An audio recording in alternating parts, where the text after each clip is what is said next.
که پرکه چې پر خوله دې لاس نیولی دی یاره عثمانه دا غاښ مې ډېر خوږېږي علاج یې راشه پرکه دا یو غاښ وکاږه دا نور به لا د سړي زامن شي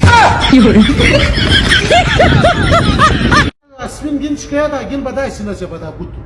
بیا هلته سپین کېږي بل ته رانه دا نه سپین کېږي خیر خیر خیر خیر هله هله پرکه د ورمنډه کې بوتله ورغلو هله هله دیو بوتل راوړه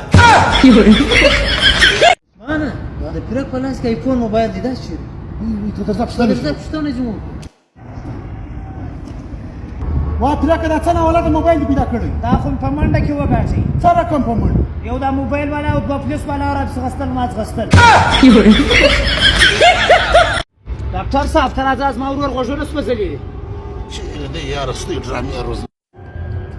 چیرې دی زما غوږونه څه در راسوځلي دي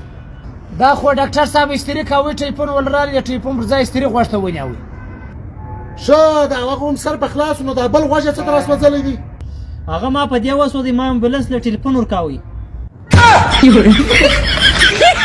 پرک کاروانونه بیخي ولاړ دي فکر مې چل کړی وای ای مړې خدای قرآن ته وګوره هرې په موږ دا نور خیراتیان ستنګي ته فکر چل کړ وروره ناوسه مې لس روپۍ خوراکي یاره چې لسی درکړم نو به څونه خوشحاله شي ګل ګلزار بسم او که د لسی پر ځای دا زره یې درکړم بیا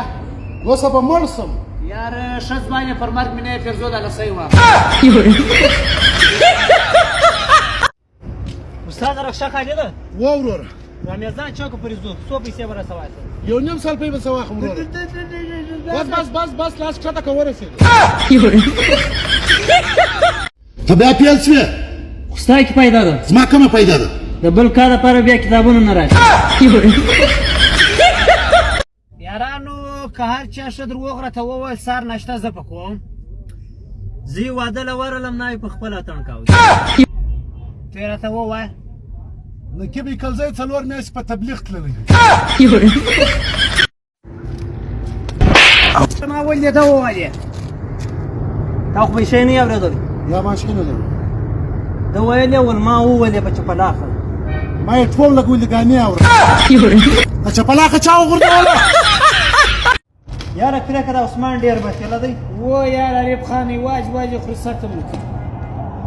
ما ډېر څه خیال یاست د بل ودونه ورسې د وروځو چې غوښې غلا کوي په جوبو کې واچوي خلکو ته ورکوي یارانو نن بیا ډېر ټیم بعد یو ټوکه وټپه راته وکړي زړګی مې شي لکه چمل دی دا ستا یادونه لکه خره ورته راځي نه بېلتون ټوپک صورت ډاک سو ناڅاپه ټک سو په نسوارو وویشتمه یو هلک پلار ته ویلې